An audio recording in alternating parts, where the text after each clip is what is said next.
I am Ferdinand Marcos, and I am the President of the Republic of the Philippines. I stand today on behalf of 110 million Filipinos. Hi everyone, hello universe, it's me again. Shoutout sa inyo mga kababayan. But anyway, mayroon tayong very good news for everybody. Ayan ang sinasabi. Ito maganda to. Sabi po ng GMA Newsline ito guys. Sabi dito the United States Senate has passed a bill allocating 2.5 billion dollars or about 146.2 billion worth of security assistance to the Philippines, which will now be sent. So yun mga kababayan, sabi po dito, the United States has passed a bill allocating 2.5 billion dollars or about 146.4 billion worth of security assistance to the Philippines, which will now be sent to the President Donald Trump to be signed into law. Wow! Ganun pala yun. Hindi naman pala basta-basta magbigay ng pera, dadaan talaga yun sa sa Senate nila for discussion lahat, 'di ba? Pag pinag-usapan 'yun, at dadaan sa alamisan ni President Trump para pirmahan, para maging batas, para katunayan na talagang yung 146.4 billion Philippine money na po 'yan, ganun pala 'yun. Ang galing naman. Parang same din dito sa atin, 'di ba? Ganun naman 'yun, katulad ng GAA. Kailangan maging batas po 'yan. Wow. Grabe na ito, guys. Napakaswerte naman ng Pilipinas. US Congress approves 2.5 billion security aid for the Philippines December 19, 2025.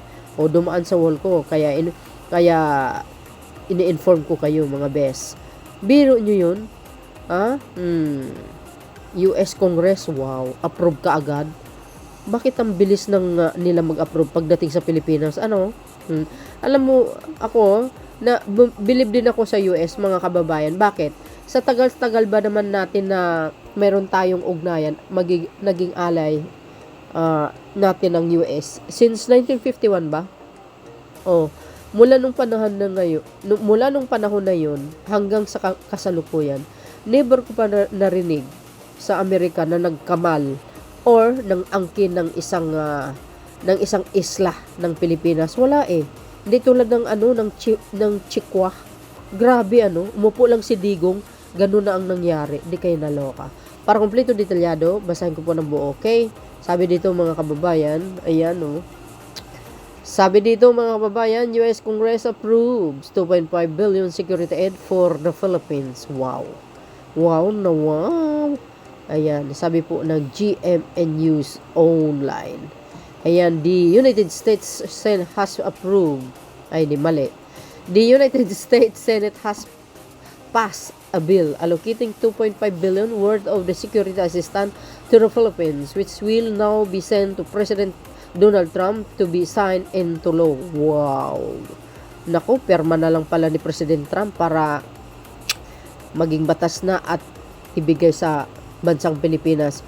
Well, I think itong pera na ito magagamit ito sa kagamitan ng mga sandatahang lakas or hindi ko alam, Ako, kaisipan ko lamang yan. So, I hope doon na lang mapunta nang sa ganun makumpleto yung mga kagamitan ng ating mga armed forces of the Philippines. Well, asahan nyo naman pag Marcos ang nakaupo, sigurado safe yung mga pera na yan. Mag-ano kayo guys, matakot lang kayo pag hindi Marcos ang nakaupo, sigurado po yan.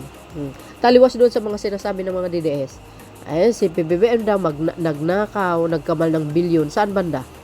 'Di ba? Ang bilis talaga magsalita, itong mga DDS kung makapagbintang, wagas. Kumusta naman kaya yung puon nila na sinusuportahan nila? Ngayon ay nakakulong. 'Di ba? Alam niyo, madali lang talaga magsalita. Pero kung wala kang sapat na ebidensya, wala eh. Wala as in, wala eh. 'Di ba? Wala kang magagawa eh. Hanggang salita lang, puro kuda-kuda. So do you think Filipino people maniniwala 'Di ba? Hindi eh. Lalo na pagdating sa mga DDS. Nako po.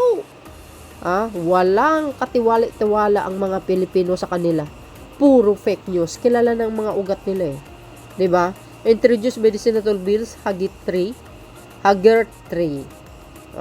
Ayan And Tim Kaine, the bipartisan bill called Philippines Enhanced Resilience Act, PERA Act. PERA Act. Authorized up the $500 million in foreign military financing. Kaya sinasabi ko na nga ba financing FMF grant assistance to the Philippines from 2026 to 2030. And total of 2.5 billion over 5 years. What? Ano mong sabi? Ano sabi yan dito? Sabi niya. Enhance Resilience Act, PERA Act, authorized up to 500 million in your foreign military. Ganun pala yun. Foreign military financing. Grant assistance to the Philippines. Wow. Sana mga besa, talaga, makumpleto din kahit papano kagamitan ng mga military. Saka mga ibang mga importanteng kailangan ng Pilipinas. Sana talaga doon mapunta. Well, ako, we trust naman doon sa Pangulong Marcos Jr. Alam po natin na masilan po yan ang Marcos administration pagdating sa budget, di ba? At taliwas sa mga pakalat ng mga dilis. Hindi daw maganda yung gobyerno ngayon. Talaga. Yung gobyerno kaya ni Digong puro patayan, di ba? Wala man lang mga drug lord na nahuli. Wala sa totoo lang. Sabi dito, PERA Act is a part of the policy bill called National Defense Authorization Act, NDAA, authorizing Pentagon to spend $900 billion. The legislation seeks to deepen U.S.-Philippines defense cooperation and strengthening the defense capabilities and interoperability of the U.S.-Philippines alliance to meet growing threats in the Indo-Pacific according to joint statement by Hagerty and Kaine. Wow, galing. Di ba mga beswa? Ano po ang kapalagayan nyo dito? Wow. Kasi kulang talaga ang kagamitan ng sandatang lakas. Sa totoo lang. Wala as in. Di ba?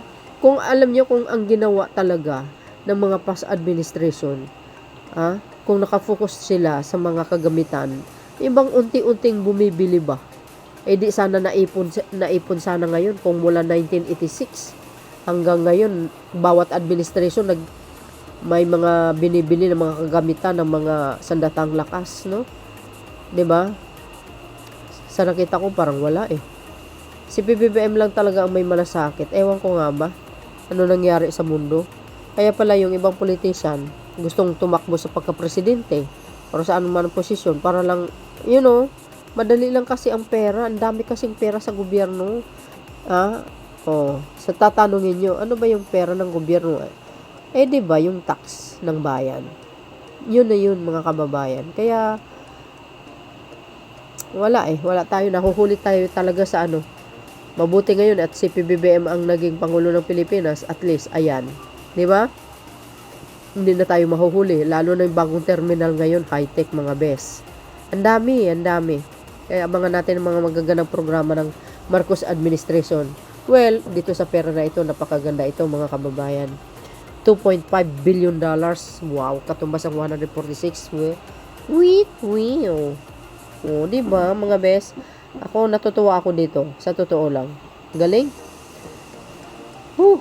Sana all. Diba?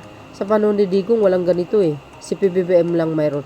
Bakit masyadong maluwag ang kalooban ng ang US ngayon sa Pilipinas, Tulad nga na sinabi ko, wala pa ako nakikita or kinamkam ng US kahit isang isla ng Pilipinas. Wala Di ba? Basta ang sa kanila, yung mga best lang nila dito, okay lang. Di ba nagbabayad naman sila yung pag-i-stay nila dito? So, yun mga best, ano po ang kapalagayan nyo dito sa magandang balita ng GMA News Online? 2.5 billion security aid for the Philippines. Wow, galing ano, sa US military. Nako, talaga naman. Siyempre sa US government. Thank you very much. Salamat po.